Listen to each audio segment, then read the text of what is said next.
পথে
শ্রী শ্রী চৈতন্য ভাগবত শ্রী শ্রী চৈতন্য চরিতামৃত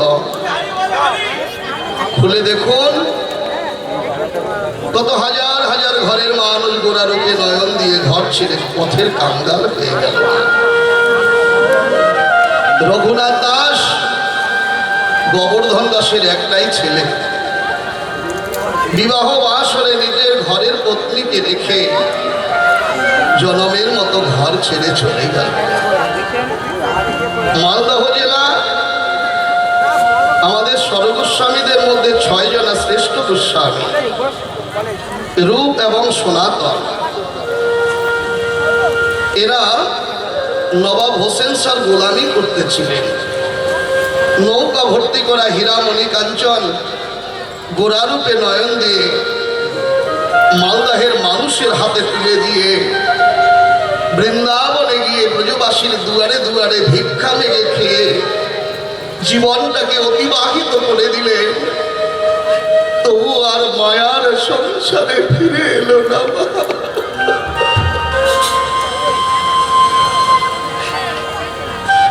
রাজস্থানের ছেলে বেঙ্গল ভট্টের একটাই ছেলে, গোরারূপে নয়ন দিয়ে জনমের মতো ঘর ছেড়ে ঘরের বাহির হয়ে চলে গেল। নাম যা রঘুনাথ ভট্ট। মহাপ্রভু যে সময় বেঙ্গল ভট্টের বাড়ির কাল দিয়ে যাচ্ছিল হরিনাম গাইতে গাইতে, ছোট্ট ছেলে রঘুনাথ অনুরোধ করলেন, এই নবীন সন্ন্যাসীকে আমাদের ঘরে কদিন একটু রেখে দাও না বাবা। বাবা রেখে দিলেন কদিনের জন্য।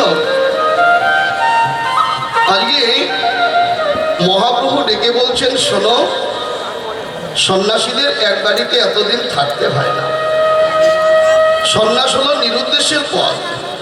যে দেশে নেই আত্মীয়ের লেশ, সেই দেশটা হলো সন্ন্যাসীদের দেশ। এক রাত্রের বেশি একটি বৃক্ষতলায় থাকা চলবে না। এক বেলার বেশি দুবেলা কারো বাড়িতে ভোজন করা চলবে না। মাথায় তেল দেওয়া চলবে না। সন্ন্যাসের পর মিষ্টিয়ান্ন পরমান্ন মুখে তোলা চলবে না। মাটির বিছানায় শয়ন হবে। তাহলে কত কষ্টের জীবন বাবা। আমি এবার আসি। রঘুনাথ বাবার গলাটা জড়িয়ে ধরে কাঁদছেন, মহাপ্রভু যদি চলে যায় তাহলে আমি আর প্রাণে বাঁচব না পিতা। ছোট্ট ছেলেটির অনুরোধে কয়েকটা দিন সেখানে রইলেন। যাইবার আগের দিন ডাক দিয়ে বলছেন, এবার তাহলে আসি, বলো তুমি আমার কাছে তো কিছু চাইবে। ডেকে বলছেন, তুমি না অন্তর্যামী, আমি কি চাইলাম তুমি তো সবই জানতে পেরেছো ঠাকুর। আমি আর মুখে প্রকাশ করে তোমার কাছে বলতে পারবো না। আমার কদিন পরে রঘুনাথের ঘর থেকে মহাপ্রভু যখন চলে গেল, জানেন কি বাসনা করেছিলেন? আমার বাবা মা যতদিন বেঁচে আছে ততদিন আমি তোমার সঙ্গে যেতে পারবো না ঠাকুর। মায়ার বাঁধনে এরা আমাকে জনমের মতো বেঁধে রেখেছে।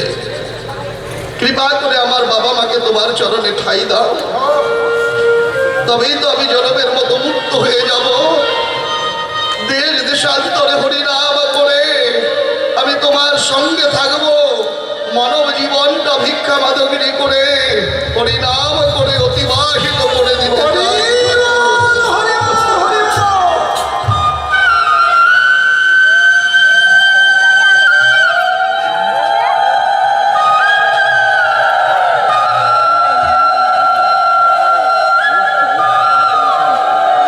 মহাপ্রভু যাইবার কদিন পর বেঙ্কট ভট্ট হঠাৎ দেহ রেখে চলে গেল।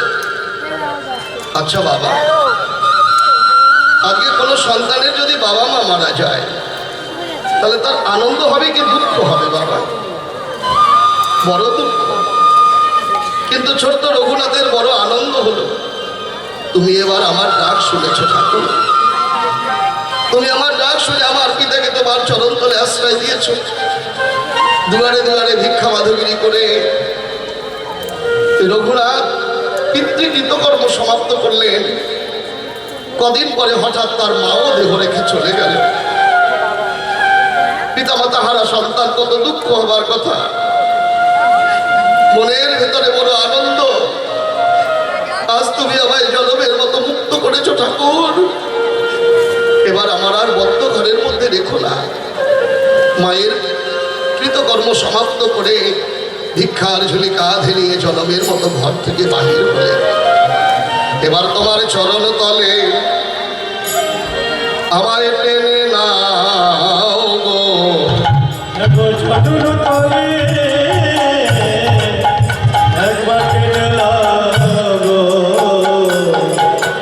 তোমার চরণ তলে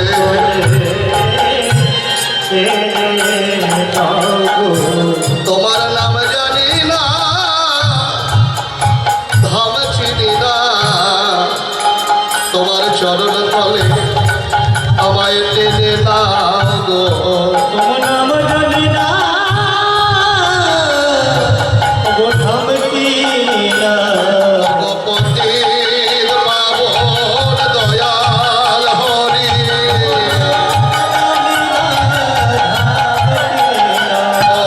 পতির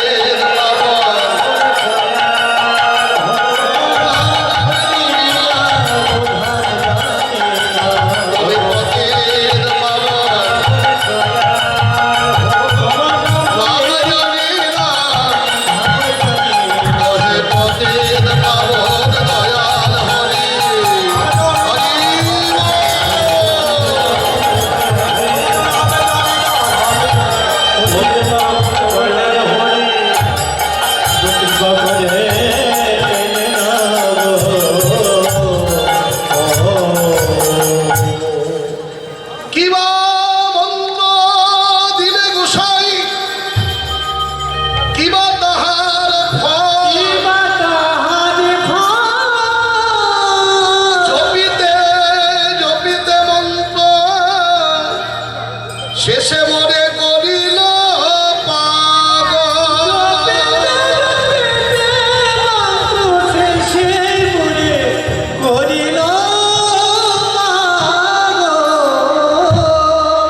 মহাপ্রভুর সঙ্গ লাভ করে মহাপ্রভুর সঙ্গে স্বরগোস্বামীদের এক গোস্বামী বললে আমার রঘুনাথ ভট্টকেই সকলেই চেনে। তাহলে তুলনা হলো না? তুলনা দিলেন সোন কুসুম তাহে কি সেবা গণিয়া রে প্রাতের করুণ সন্তান। জানেন রক্ত নীলোৎপল কুসুমের সঙ্গে গোড়ারূপীর তুলনা দিলেন নাগরী বললে হয় না। হবে কি করে বল? কুসুমের সৌন্দর্য বৃক্ষে একদিন থাকে, দুদিন থাকে, 3 দিনের পর আর থাকে না, ঝরে ঝরে নর্দমায় করে নষ্ট হয়ে যায়। কিন্তু গোড়ারূপের প্রভা যার নয়নে লেগেছে তার যে দিনে দিনে প্রভা বেড়ে যায় রে।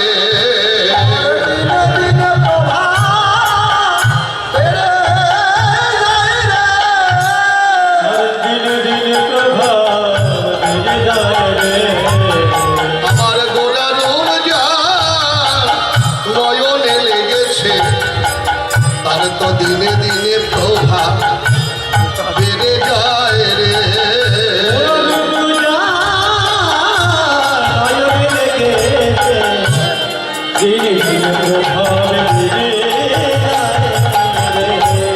পুষ্পগুলো বিকশিত হয়েছে বলে নিজের ইচ্ছায় ভগবানের চরণে যেতে পারে না। পুষ্পগুলো ভগবানের চরণে নিজে যেতে পারে না, তাহলে সেবায় লাগছে কি করে? বলে কোনো দয়াবান পূজারী যদি একটি দুটি পুষ্প তুলে নিয়ে আমার ভগবানের চরণে এনে দেয়, তাহলে পূজারীর অপার করুণার গুণে আজকে কুসুমগুলো গিয়ে ভগবানের চরণ পাচ্ছে। জানেন, এই যে সংসাররূপী বৃক্ষ, অগণিত মানবরূপী কুসুম, আমরা নিজের ইচ্ছায় কি করে ভগবানের কাছে যাব? তাহলে একজন পূজারীর প্রয়োজন আছে। পূজারীকে বলেন যার যার শ্রী গুরুদেব, পূজারী সেজে।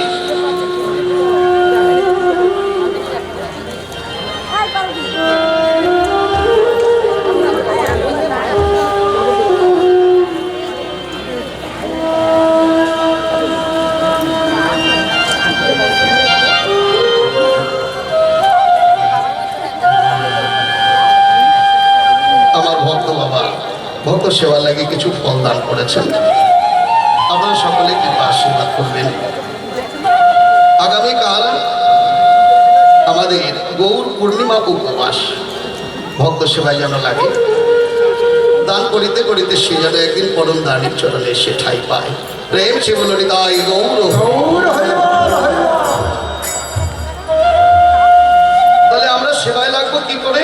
নিজের ইচ্ছায় যেতে পারবো না, বলে একজন পূজারীর প্রয়োজন আছে। পূজারীকে, পূজারী হলেন যার যার শ্রী গুরুদেব। কোনো ভক্তের হৃদয় কুসুম তুলে নিয়ে যদি ভগবানের চরণে দেয়, শুধু পুষ্পের জন্ম কি ধন্য নয় মা? যে পুষ্প ভগবানের সেবায় লাগে তার জন্ম কি ধন্য?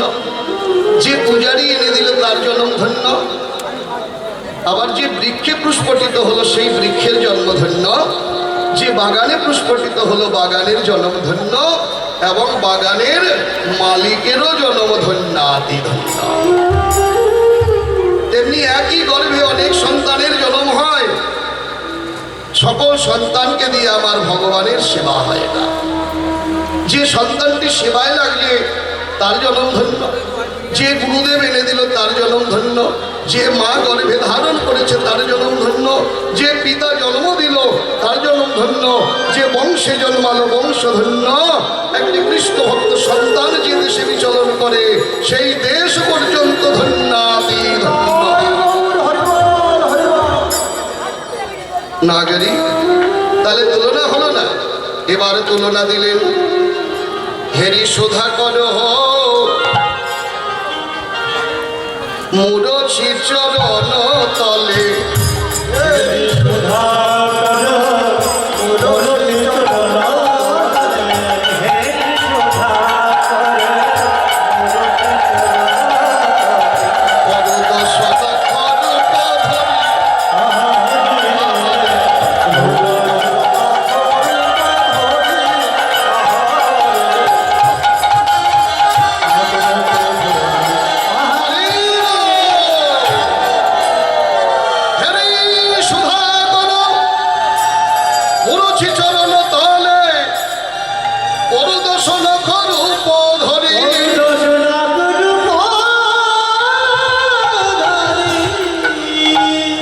মুরচিত হলো রে,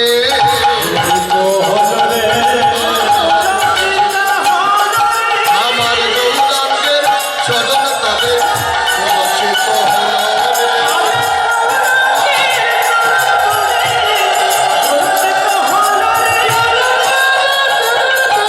দশ খণ্ডে খণ্ডিত হয়ে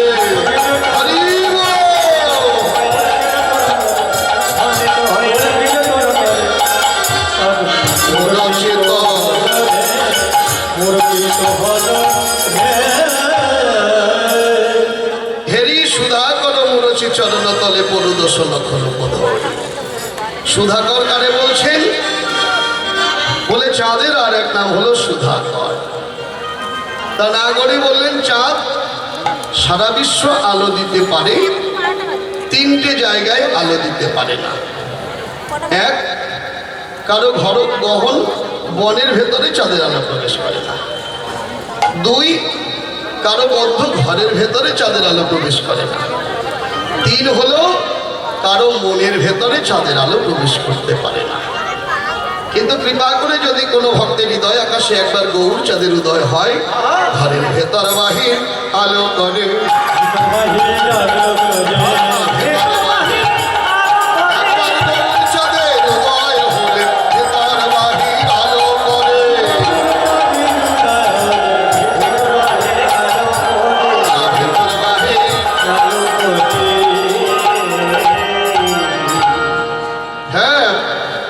চাঁদে যদি সুধা থাকবে, চাঁদে অমাবস্যার পূর্ণিমা হবে কেন?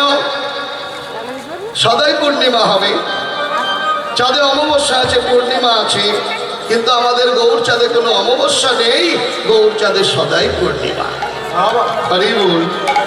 চাঁদ হলো 15 কলা, চাঁদ কিন্তু 16 কলা নয়। তাহলে চাঁদের সুধা নেই, সুধা গেল কোথায়? বলে সুধা আছে সমুদ্রের অতল তলায়। নাগরী বললেন সমুদ্রের অতল তলায় যদি সুধাই থাকবে, তাহলে সমুদ্রের জল লবণাক্ত হবে কেন? তাহলে বোঝা গেল সমুদ্রে সুধা নেই। তাহলে সুধা কোথায় গেল? বলে সুধা নিয়ে গেল দৈত্য দানবেরা। বললে দৈত্য দানবদের কাছে যদি সুধাই থাকবে, তাহলে দৈত্য দানব মরবে কেন? তারা তো অমর হয়ে যাবে। তাহলে দৈত্য দানবদের কাছে সুধা নেই, সুধা আছে কোথায়? বলে সুধা নিয়ে গেল, সুধা আছে সুধামুখীর বদনে। সুধামুখী কারে বললেন? বলে নারীর আরেক নাম হলো সুধামুখী। নাগরী বললেন নারীর বদনে সুধা আছে না কি রে? বলে একটু খুঁজেই দেখা যাক নারীর বদনে সুধা আছে কিনা। আরে বল ও মায়েরা, ছোট্ট একটু কথা বলি, আপনারা খারাপ নেবেন না। ঘরে বাইরে কোনো না কোনো দিন একটু দ্বন্দ্ব বিবাদ হয়, তা দুজনের মধ্যে কথাবার্তা কিছু নেই, আপনারা কিছু বলবেন না। বাড়িতে যখন মালিক আসবে, শুধু ওই মাথায় ঘোমটাটা দিয়ে দুয়ারের কাছে গিয়ে দাঁড়িয়ে বলবেন, কি গো রাগ হয়েছে না কি গো? শুধু একটু মুস্কি করে হাসবেন, দেখবেন মামলা সব ঢিসমিস। আর কোনো ভেজাল কেসার থাকবে না। তা বলছেন নারীর বদনে যদি সুধাই থাকবে, তাহলে নারীর প্রতি মরবে কেন? হ্যাঁ, সেদিনের সতী বেহুলা সাবিত্রী মাতা ছাড়া আজও কোনো সতী নারী তার পতির প্রাণ বাঁচাতে পারে নাই। তাহলে নারীর বদনে সুধা নেই, সুধা গেলে কোথায়? বলে সুধায় আছে মধুর কৃষ্ণ নামে।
অনুভবী জগদানন্দন কহু বহু তুলনা বহু নিরুপম গৌর। নবদ্বীপ গৌর কথা এখানে রেখে বৃন্দাবনে যাইবার আগে আমাদের ছোট একটু এই খুলি বাজাই আর একটু ঝিনাক বাজায়, সময় নেব না, 1-2 সেকেন্ডের মধ্যে তারপরে বৃন্দাবনে যাবো। কেউ মায়েরা? হ্যাঁ, নিরুপম গৌর কি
দিচ্ছে ঘরে ঘরে গৌরাঙ্গ গদাধর সবাই চরণ ধর বলো গৌর নিতাই হরে হরে।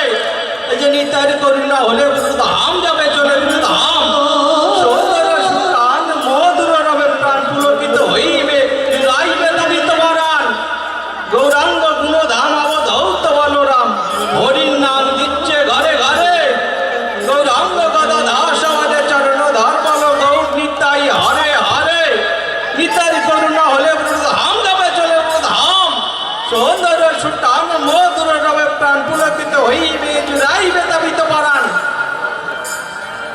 অদ্বৈত সীতানাথ শ্রী চৈতন্য চাঁদ তাকে তাকে ডাকো দিন যায় নিতার চরণ তরি শ্রী গুরু কাঙ্গারি তরে যাবে ভবপাঠ কেটি নাও তারা কাটা কেটি নাও সাধু সঙ্গ করে নাও সাধু সঙ্গ করে কেটি দাকি তারা কাটা তিন দাকি তারা কাটা ঘের গানা কেটি নাক যা ঘের গানা কেটি নাক যা ঘের গানা কেটি নাক গৌর নিতাই ছিল দুটি ভাই নেচে নেচে নেচে যায় হরি বলে নেচে নেচে নেচে যায় কে দেখা দিয়ে জগৎ মাতিয়ে প্রেম আনন্দে বাজিয়ে দু ভাই প্রেম আনন্দে বাসে পরিষদ করে হরি কীর্তনে গড়া গড়ি দেয় রে সবে গড়া গড়ি দেয় জগাই মাতাই ছিল দুটি ভাই ঘর পাবেতে পাবে দু ভাই তরাই লোক উঠিতাই নিজ কৃপা গুণে রাম প্রতি অবতরণ অতরে তাই তে রাবণ দমন সম্ন দমন করে দু ভাই সম্ন দমন করে আরে করে তা দিনিতা করে আরে করে তা দিনিতা করে তা তা করে তা দিনিতা করে তাই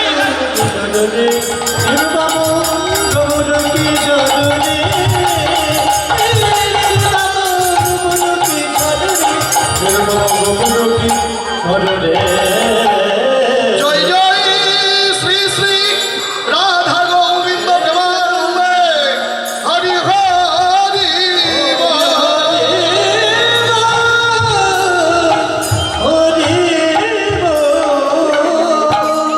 ভক্তিমতী মায়েরা শুধু ভক্তমণ্ডলী, তবে নবদ্বীপ থেকে বৃন্দাবনে যাইবার বেলা একটু আনন্দ করে যাওয়াই বুঝি ভালো নাকি নাকি চুপি চুপি গেলে ভালো পাবেন? আনন্দ করে বাবা। আচ্ছা, যারা বড় আনন্দ করে যেতে চান তারা দুই বাহু উত্তোলন করে একটু দেখান দেখিনি। বাবা, অপূর্ব অপূর্ব। বাহ, তাহলে যাদের হাত আছে তাহলে তালি দিও, না থাকলে আর কষ্ট করে দেওয়া লাগে কেমন না? তালে তালে দিবা, তালে বেতালে দিও না কিন্তু আসতে। তবে আসাম দেশের কাছে থাকি তো, সে দেশের ভাবমতো একটি কীর্তন বই নাকি একবার রাধে রাধে বলে সবাই দুটি বাহু তুলে চলো যাই মধুর বৃন্দা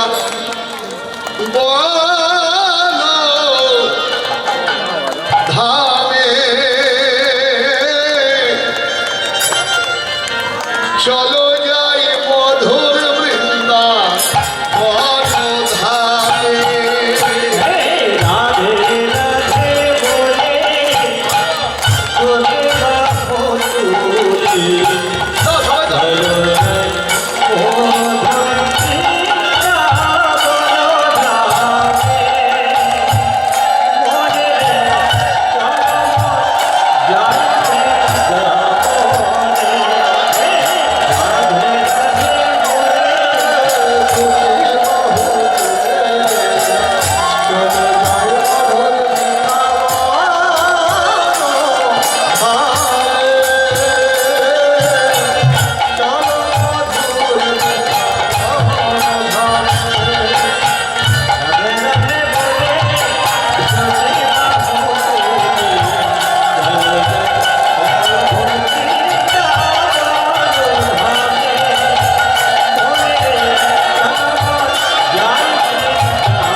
ভক্তিমতী মায়েরা প্রেম ছে বলো রাধে, আর একটু জোরে বলো, আরো বলো রাধে।